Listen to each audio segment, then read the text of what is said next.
Dude, I'm sure you said some magic, and I'm I'm so sure I excited did. to be here. And I have to thank Joe Yacovitch, who I just met in person. I mean, in-person networking is back, and he's kind enough to let me use his studio today. Got his books right here, and he's right beside me, but I don't know how to move the camera. Michael's gonna help. So, so tell us where you're at today and what you were doing just prior to this.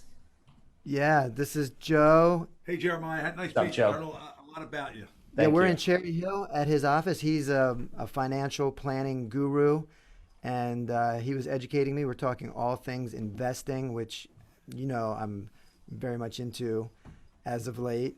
And Michael is hooking us up tech wise, so we're sorry we're a few minutes late. We apologize. It's all So, good. We got the long intro today. It was like an 8 minute intro. It was great. but this is probably the fanciest studio. This is much better than I would have had in my home studio. Now your audio is really crystal clear. It's dope. So So let's dive I right in. While yeah, Joe's here for a couple minutes, hit him up with. Let's give him a shout out and hit yes, him up with please. your best financial investing question. The man is a wealth of knowledge, literally. Okay. So for someone that has, say someone has $50,000 in savings, they're working multiple businesses, they've got money coming in regularly, but they got this 50K put aside. They don't own a home, they're interested in real estate, but not necessarily for purchasing their own home. But there's also other, business opportunities, entrepreneurial opportunities that 50K could go towards. But then there's the unknowns. How would you use 50 grand? If someone just said, I got 50 grand, I want to spread it, I don't want it all in one spot, what would you do with it? I would ask a bunch of different questions, and some of the questions would be pretty much, to me, obvious. Are you dependent or anybody dependent on you? Because that 50,000 might represent a lot of more, a Yeah. lot more things that we were not privy to know. I would ask you, how much risk are you willing to take, and how long do you want to have that money tied up for, or do you want to have immediate liquidity with the money? So Right. there's some of the basic fundamentals. I would also ask my favorite question, viewing what's been happening over the last 18 months. If you really didn't know anything about real estate or about insurance or taxes, do you truly believe that taxes are going to increase in the future? Yes or no? And the person will give you an answer.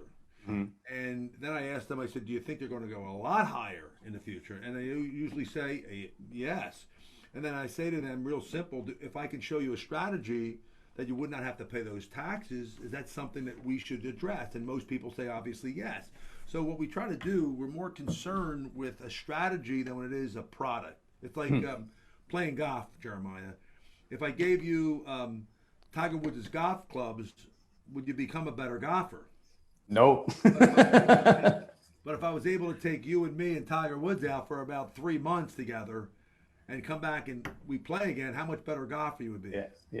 So it's more about the swing or how your money works with other things. So it's just not one thing. And Right. I use a lot of different metaphors, orchestra, and that kind of stuff, and cooking and how things blend together and make a better meal. So that question is, you pigeonholed me, which is fine. I'm prepared to pivot on that pigeonhole. Again, Jeremiah, if you can't tell, Joe's got a couple radio shows and a podcast, so he's pretty comfortable. He seems natural, man. He hopped right in. He had no hesitation. well, you know what? I'm always prepared to be. I'm always unprepared to be prepared. I always go into a situation, Jeremiah, not knowing what I'm about to Yeah. hear and engage with people. And because of my 37 years in this business, and I've been around really wealthy people and really neat stuff, I'm always hearing stuff. Even Dr. Lance the other day was telling me about something in Puerto Rico, and I was like, okay. And I dwelled on it, and I looked you up immediately because it's Google. But when I was doing my stuff back in the day, Jeremiah, I was Google. You Yeah, know, people would ask me questions. There was no way to find the answer because there was no Google. right. So I kind of adapted a style, and because I play sports, I use a lot of sports metaphors. A team and being a good player, and all those things. But at the end of the day, your question would arise from, do I take half the money, invest it, or do I take another half of the money and do I leverage it? When I say Right. leveraging is a leveraging book, and we like leverage. And when Dr. Lance was, talking to me before we came on line today, he said something. I was almost ready to grab him and give him a big body slam because he said, "I'm going to pay my house off fast." I said, "Whoa, whoa, whoa, whoa, whoa, Whoa. whoa!" I said, "Dr. Lance, do you realize?" I didn't say this, but I'm going to say it to him now. Do you realize that interest rates are the lowest we've ever seen, or one of the times we've ever seen in history? Why would you want to lock up your money in a piece of real estate? Realize they could take the money and invest in other places, even to buy real estate. But he was very conscious. I want to pay it off. For what? The house is going to appreciate regardless if you have it paid off or not. So why don't we use OPM, other people's money, in this case his own, to go buy other real estate so I can leverage that component. And if he's smart and he's around good people like me or good people like you, we can leverage that opportunity because of the ability to do that in an environment that sets it up right now to set up for this because of interest rates being so low. And we don't see interest rates moving or going up substantially in the upcoming years. And one of the reasons why I go back to what the federal government has been doing to us. The current administration, because of all the borrowing and printing of money, our debt is substantial, and to pay that debt down, or not forget down, just to pay the juice on it, they don't want to take the gamble of increasing interest rates, and that's what you have here with Powell and all some of the things they're doing, and you need to be careful, especially, but right now, because of interest rates so low, don't pay your house off, leverage that dollar, and use it other ways. So that's one of the things that when Lance and I sit down, we'll definitely talk about that. And to me, I relate that to student loans. And I know for everyone out there who's got student loans, right. Financial planners in the past have advised against it, but it felt so damn good to have student loans paid off. And this might be a little bit more of a preferential decision, paying your house off. I know it's a Dave Ramsey concept, right? And not everybody's in sync with that. Well, Dave Ramsey's good, so let's understand. I'm not in a competition with Dave Ramsey. I just want you to understand. Okay, listen, I would be in competition with Dave Ramsey because he's on one of my Fox affiliates. I'm on with Hannity and Mark Levin and Dave Ramsey. There's syndication of my show in 95.5 FM in Cape May and Atlantic County. Cape May in the house. Nice. Yes, I'm going to give you that plug out so you can go in and look at it and actually call. It's a call-in show, Jeremy. That's where Tony's from, Lance. So, Tony's from Cape May. Yeah, and it's a great. I mean, you can listen to me, every Saturday from 8 o'clock in the morning to 9 o'clock. Then I'm on once a month on another talk radio on the same station called Talk with a Purpose. But I have a host that interviews me. We talk about the questions before we go on, and I get call-ins, and it's really kind of cool because you get people asking questions like, "Lance, should I do this? Should I not do that? What would you suggest?" And it's really a difficult subject to really pinpoint unless I really see the inside of you. Yeah. Joe, let me ask you the hot button question this week. If you can shed any insight, I know Jeremiah is interested, and we have a mutual friend, Ryan Baptiste, who's a crypto expert. Yeah. But especially this week with Bitcoin and Tesla's announcement, not to accept Bitcoin. Yeah, what's your thoughts just on crypto in general? I'm a crypto guy. Only time I'm a crypto guy, so you understand. Look, Jeremiah, look what I'm looking at my hand. Look. That's a little bit. Okay. A little bit. I'm not putting your whole house worth into crypto. I'm saying to you, it might be a play for less than 10% of your portfolio. Right. And I say that to you because there's too much uncertainty in the crypto market, obviously. It's still, you can make a lot of money just at 10%, but my point is, I still like stuff that I can see, feel, or make something, or a good servicing contract. Because we have right now a lot of zombie companies that are out there. Why? Because the government is pushing the rates down, and they're giving these people are borrowing. These companies are borrowing, and they can't substantiate that situation. So this is going to come to an end eventually, the house of cards. But I still deal with people having these type of conversations with me openly and transparent to let them know you can't put all your eggs in those crypto situations. You hear it and I know a guy put 1,000 in, he's worth 100 million. Well, it's that's fine and dandy, but you didn't see the other side of the coin where a lot of people have lost money in the market. So you kind of play both sides in that. But getting back to your $50,000 question, it depends on a couple things. One, We like that leverage, so it's a great down payment to own other things. I like multi-family homes if you're going to be able to do that. Right. I like you to partner up with somebody you know, because you remember it's just not the house you're buying or the property you're looking at. You better have some people that you understand. We were talking about this before. Understand how electricity works or how crown molding works, because if you don't do it yourself, which I don't think Lance can do that, correct? That's correct. He's not a concrete guy, but we got to know who the people are to help us make this property up to snuff so we can have a positive cash flow in doing that. So it's a lot of moving parts to that. And when you're asking those questions, so I just can't give you like. No, that's great. This is the response I expected, because I feel like if it was easy, I wouldn't have to ask it, right? Yes. If the answer was give me that something obvious. harder. I'm ready for it. I have my training wheels off today. Hey, Jeremiah, notice this T-shirt.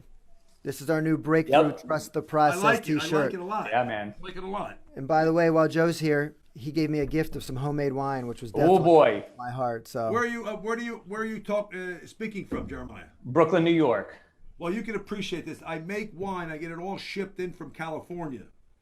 And I have a warehouse in Pensacola, New Jersey, and we do it with about 15 guys. We have a couple of cargo ship containers. We have a little warehouse, and we make about approximately 50 barrels of wine. And we divide it up, and everybody takes their own stuff home, and we bottle it, we cork it, and I put a label on it, and I give it out to people. I don't sell it. It's a give. Yeah. And it's this one in particular is a Cabernet Merlot blend. So we're proud of our wine. I've made wine myself a few times. Lance, be careful. It's probably stronger than it appears when it doesn't have a label. Well, I have a label, but I didn't give Lance. Right. That's what I'm saying. He gave you the strong stuff. All right, we got to take our first break, everybody. So you guys hang tight. We'll be right back. Everybody else hang tight. We'll be back in just a minute. thanks. So you missed the intro, Lance. I got to bring you back in. I announced you, all your businesses, all your stuff and everything, but you got to hear the quote. So this is from, my message of the week is from John Danaher, who is a Hensel Gracie black belt. He kind of was like the head instructor there for a while. The instructor that I trained under for my first 5 years was one of his main students. And he said about an encounter he had in the year 2000, going way back for all the kids. He said this: I'm a big believer in the idea that someone can come into your life for a very short period of time and have a massive influence. And I was prefacing our relationship with that quote, how I didn't know who you were. We came on the show, just had a conversation, like high five. That was a fun show. And then the conversation continued. And it's just like, what have we done in the last, it hasn't even been a year. What have we done together? What have we been involved with? It's like, we're like a band at this point. I feel the same way. I mean, our relationship is, it's so special. And I guess it's a testament to you and your energy. And certainly we're going to talk about your work ethic. I mean, you have got to share your gift with other leaders and entrepreneurs of productivity. You're like John Lee Dumas, as good, maybe even better. I mean, that's one of his gifts, productivity. And it's, and social media, just for example, I mean, any platform I go on, you're there and I love it. And just creeping in the background, right? Poking my head in. Yeah. No, but I think it was August 7th was the show. But just for everybody, I think one of the lessons, thinking back, Dr. Sakib, one of our physical therapists, and, our director of fitness, I mean, a super talented guy, he was on your show. I engaged on social in the comments. Sakib mentioned that I was honored for him to say that, I'm one of his mentors. And, you said, hey, we have to connect some point. And obviously we've continued to do some exciting things together. And, I'll just highlight you for a moment because, I mean, you've got your restaurant business, you have your liquor business, and, with the co-op, and you've also just expanded now, serving, giving, paying it forward, all your knowledge in those industries, and especially with social, which I just mentioned, helping other entrepreneurs in your particular areas of interest to help them make less mistakes and be more successful faster. So it's fun to see you, really thriving and supporting them, which is, of course, giving you a lot of, joy and fulfillment and success as well. And you also mentioned when we talked on the phone quickly this week about the show that you're really crystallizing, how important strategy is to me, how you're really crystallizing you're the client that you love to serve the most, which is an entrepreneur, with a martial arts interest. That's the ideal scenario No for me. surprise. But to be clear for everyone listening, that, it was really having that conversation with you, because a lot of these things were in my mind, and just a couple of things that you said to me, just talking about like having Chris Kelso on the show last week in the Imposter, when I'm thinking about it prior to like having my discussion with you, I was like, it's not for me. I'm not that person. I have no idea how to be that person and how to get there.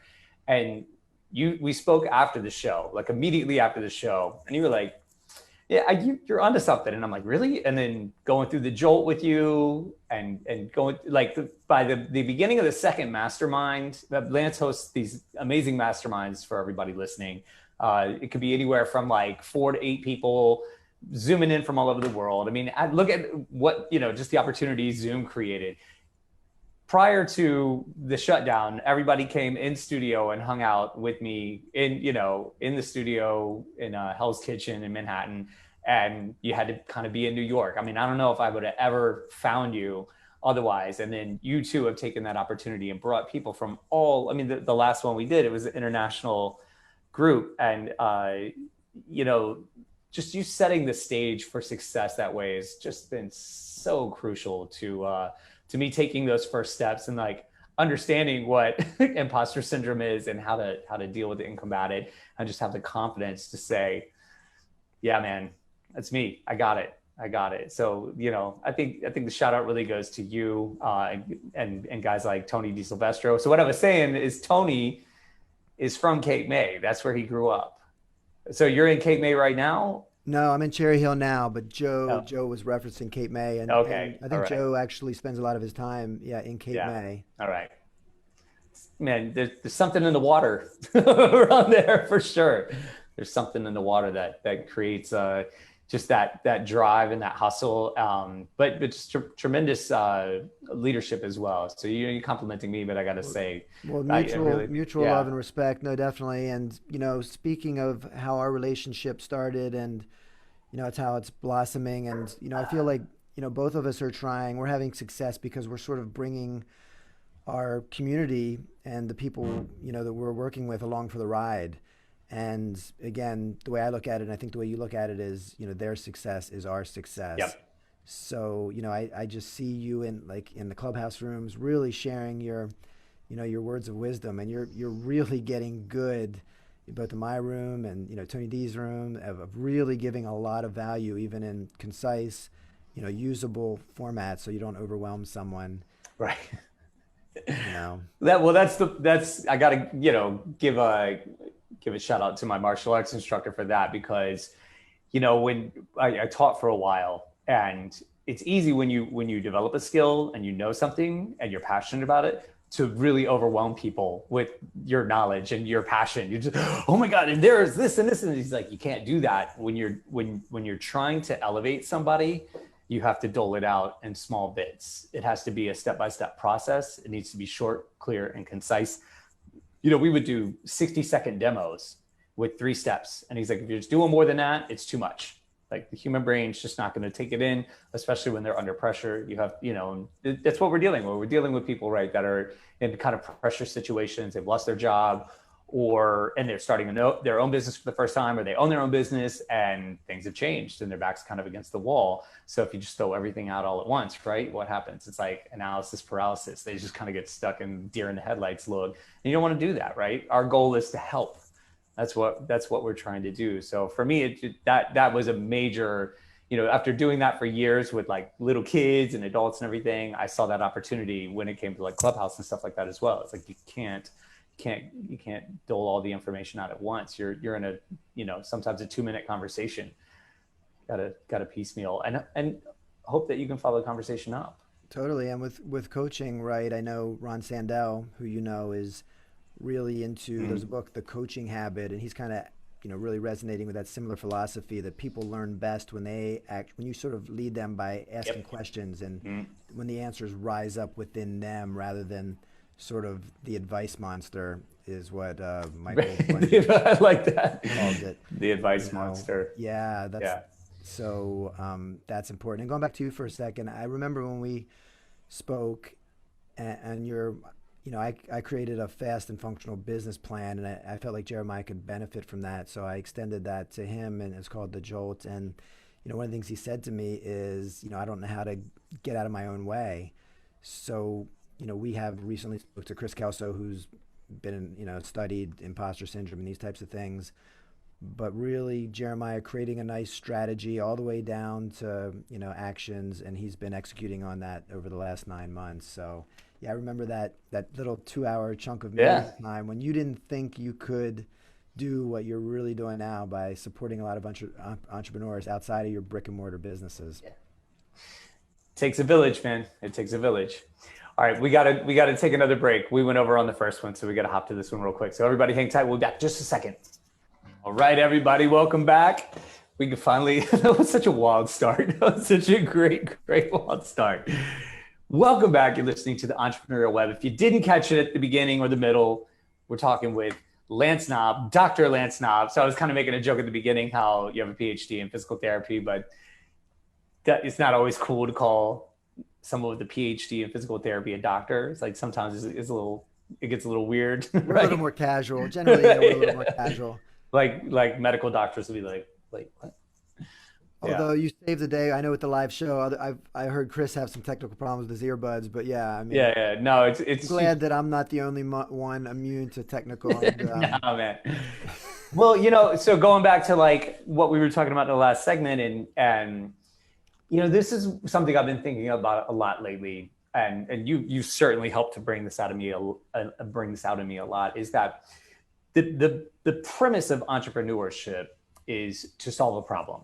Right. That's really like what it comes down to. And what Chris and I and Ryan and I, Girardi talked about recently was how a lot of entrepreneurs are coming from a creative background. So Chris ended up in Nashville because of music. He was a musician and ended up in recording technology and things like that. And how often we come from this like creative background. And it's funny how people from creative backgrounds can solve problems. I mean, it's not funny. It makes sense, right? Because you're creative, you're used to doing that kind of thing. But the real like cornerstone and foundation of it all is solving problems. So when we hear somebody that has a problem, we just naturally want to help. I feel like it's something that's like really characteristic of entrepreneurs. So listening to Susan yesterday, and there's all these suggestions coming at her, and I want to just say like, forget about all the fancy production, because it doesn't matter how like dope your studio is and all the stuff you have set up, there's still malfunctions. Just grab your phone, turn it on, record, and just get started and put it out. You'll tweak and morph along the way. But when there was a point when during the pandemic when Joe Rogan had to do like a dialed in interview, and it was with Matthew McConaughey, and for no particular reason, there's nothing like I'm not very fascinated with him among all of his guests. There's so many other guests that I'd rather listen to, but I watched that show specifically to see if they had technical difficulties, because they were doing it just like this, and of course they did. Like there were all kinds of weird things happening the whole time, and I was like, yes, like it's just, nobody's immune. It doesn't matter how dope your setup is. We're dealing with things way outside of our control, and you just got to go with it. So don't worry about that. Snap. I mean, you're so snafu at all. Yeah. I was like, you weren't on, and I was like, well, we're gonna talk. And so I was talking about, that basic idea, how like for you, correct me if I'm wrong, you started in physical therapy, you were helping people, you're helping with their physical ailments. And at a certain point you realize, oh, there's like a mental component to this. You're learning through business. You've got to market your business. You've got to, you got to delegate all these things. Like when you hopped on, I was talking about your big emphasis on delegation and on entrepreneurs being able to maximize on their energy and like really leverage what they have, because it's easy. Like burnout is high, right? I mean, the amount of small businesses that close is astronomical. Think about the ones that don't even get off the ground. Tony and I were talking about that recently. He was like, we're not even considering the ones that don't even get off the ground. Like we know the stats on the ones that fail, but if you tacked on like the ones that just never even started because people either they don't know how to market or they have severe imposter syndrome, just doesn't even happen. It's kind of staggering, right? Yeah, 96% is a huge number. And, you know, the conference you mentioned, I was recently in Puerto Rico with incredible 100 attendee entrepreneurs, and the speakers were incredible. And, you know, there was somebody, CEO Charlie, who now goes by Charlie Rocket, who did amazing things. He started off in the music industry because he realized his childhood dream was to be an athlete, and just wasn't athletic. So he thought he could do well in business, and he did, but he gained weight, was over 300 pounds, got a brain tumor. But then, you know, at the top of the industry, making, you know, millions of dollars, he gave it all up and said, you know what, I do want to be an athlete. Made a low budget video for Nike, and Nike brought him in now he's a paid sponsor, and, you know, he is like changing lives all over the world. He started a new company called Dreamer. It's a nonprofit. He literally goes around and make people's dreams come to reality. It's incredible.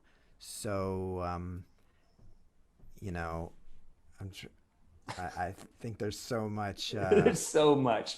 Yeah. Well, you know, you mentioned strategy before too, and to tie back into martial arts, because I love it so much, and we can talk about it all day.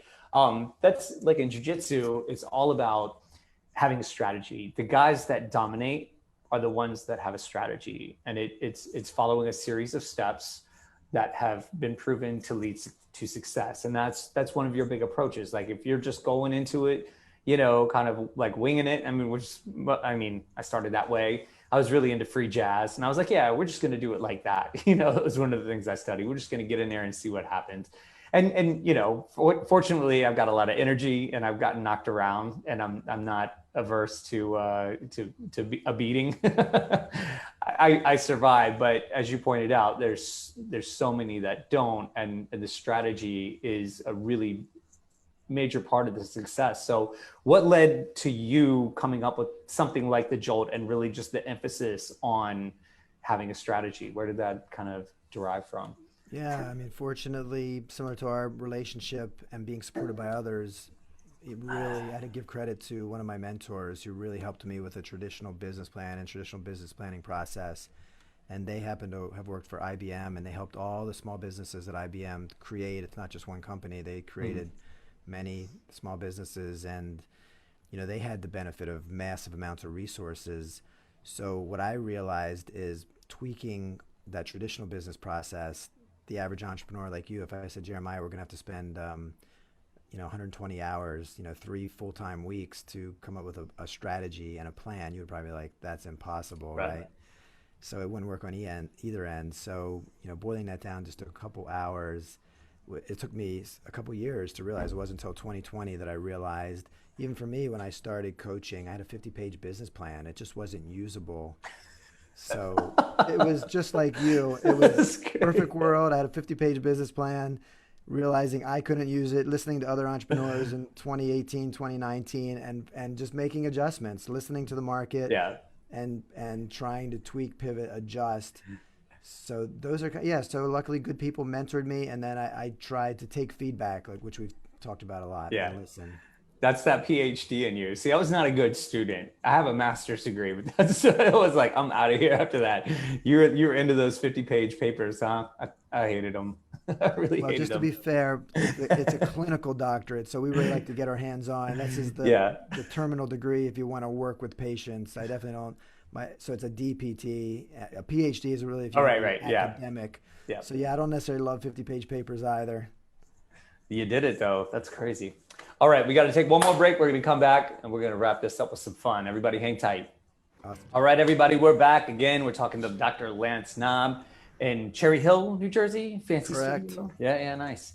So, the course of the show, we talked about our serendipitous meeting and a lot of the things that have happened over the life. I mean, we spent how many hours in like Zoom calls. Clubhouse was a huge thing. And Lance hosts a weekly room Thursdays at noon Eastern Standard Time, hot seat for business solutions, and some amazing people have come on there. And it's just been such a joy to get in the rooms and talk and help people and just learn things. You learn so much about yourself along the way.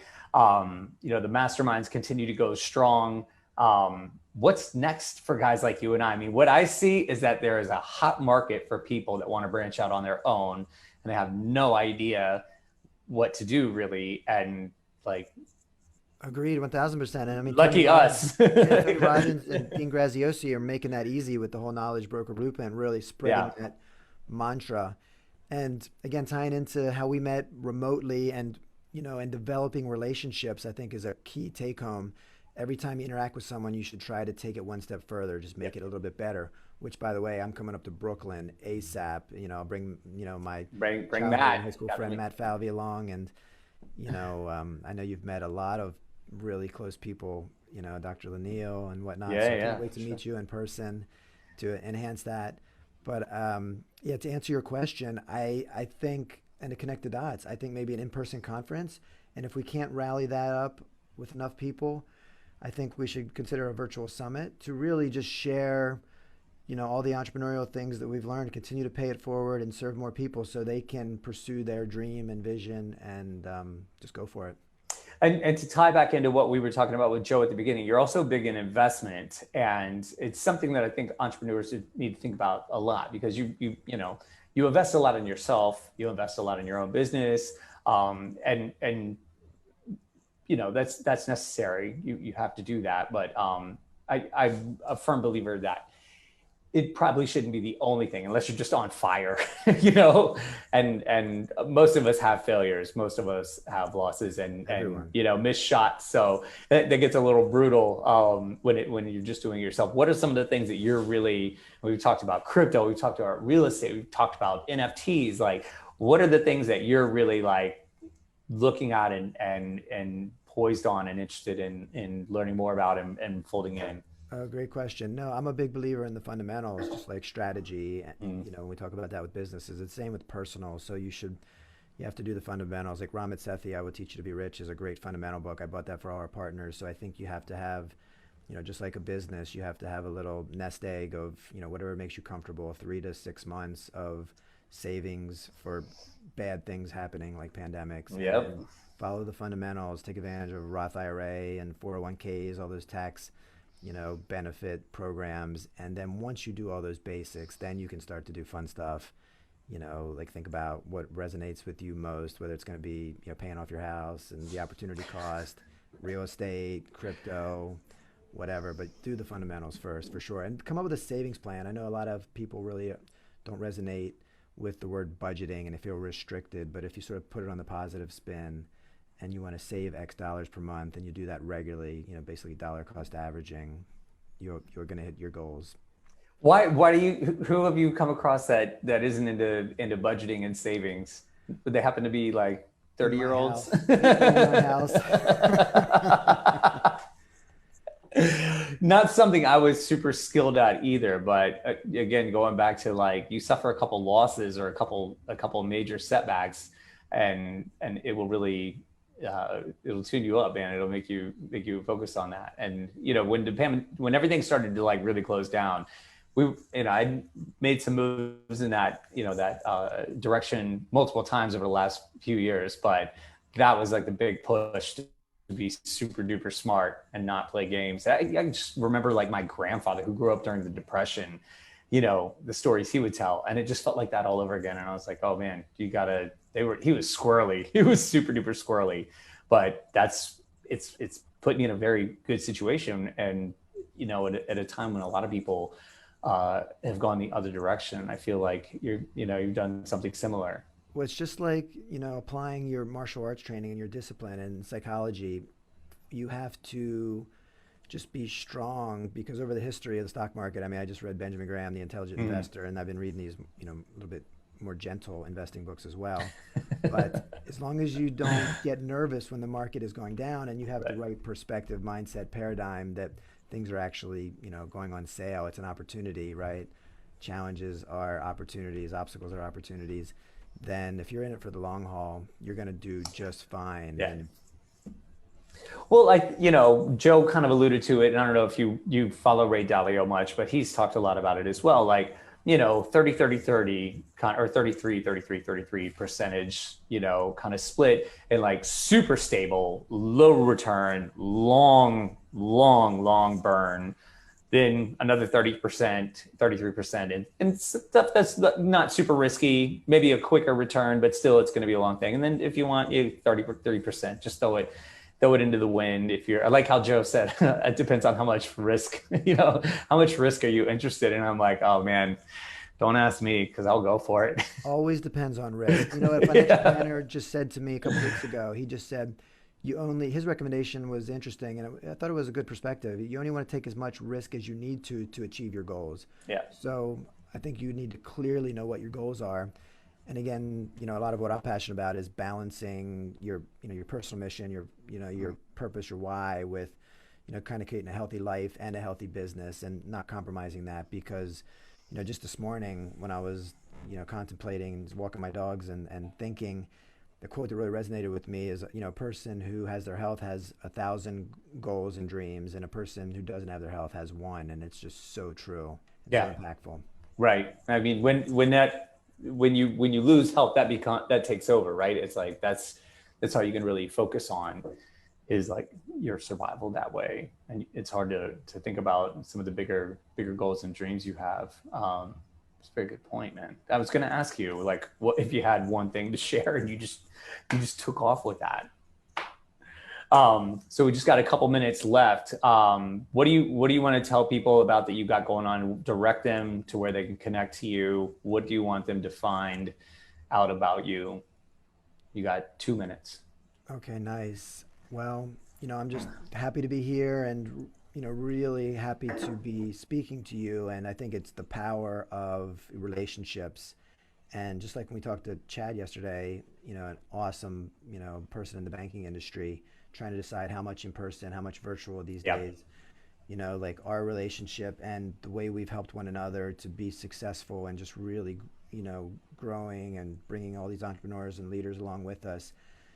I think people is always going to be most important, and relationships and developing those relationships. So yeah, so glad to be, on the roller coaster ride with you, for sure, and enjoy supporting one another. And I guess that would really be my message. I'm a big believer in being strategic, taking strategic action. So stepping out of the chaos and doing some thought exercises for yourself personally. Know what's important for you. And every day, whether it's journaling or meditating or whatever, do that so you can, keep some focus, keep some perspective, keep yourself healthy. And, as far as how to reach me, I'm getting more on social. As you know, I am a novice, with social, and getting better and learning thanks to, mentoring from you and others. So, I'm on Instagram at Dr. Lance Knaub. I have a private Facebook group for anyone who's interested in getting healthier, developing yourself, developing your business fundamentals, and living a healthier lifestyle, becoming healthier. So it's called the 4% Breakthrough, the same as my book. So please, join our community if you'd like support from some incredible entrepreneurs. And and I do a 2-hour fast and functional business plan, as Jeremiah and I referenced. That's what really blossomed, I think, our relationship. So feel free to reach out to me if you're interested in that. We've got masterminds, which are 12-week masterminds. We limit it to 6 people, so everyone gets 10 minutes in the hot seat. So it's really special. We've had some international people in the groups lately, which really makes it a lot of fun, supporting one another. And you have to come into the group with the goal so we can keep you accountable. So those are some of the exciting things I'm doing.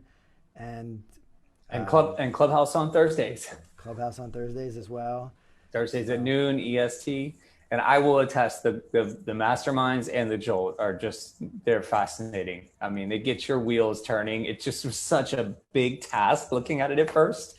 I got to go back and revamp that mission statement, because Tony D put me on the spot and I had to read that in front of like 50 people in a Clubhouse room. And I was just like, oh man, but that's what it's about. It's about milling it over and being true and being honest and accountable to what your goals are, man. And it's been so nice, like meeting your mentor, like with today's Connected World, and meeting Tony D and hanging out with him and spending so much time. And just one last little pearl just to share. And I know this was one of maybe your first kind of breakthroughs and epiphanies.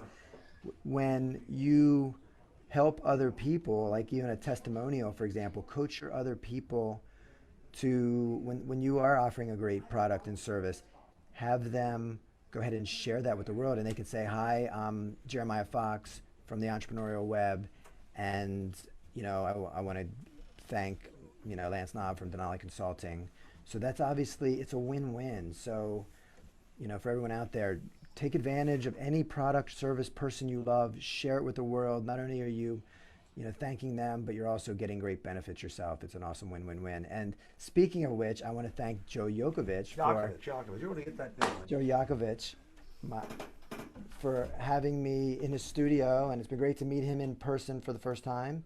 And we were connected through Ray Cox and Ken at my accounting office. So thanks, Joe. Jeremiah, thank you, man. Yeah. Nice to meet you. I look forward to talking to you again. And Likewise. First time we're meeting Lance. So we're looking forward to a long-term loving relationship. Awesome. All right, guys, we got to wrap it up. Thank you both so much. Joe, it was a pleasure as well. Lance, I'll talk to you soon. The rest of you, have a great week. We'll see you next week. Peace out. All right. Thank you.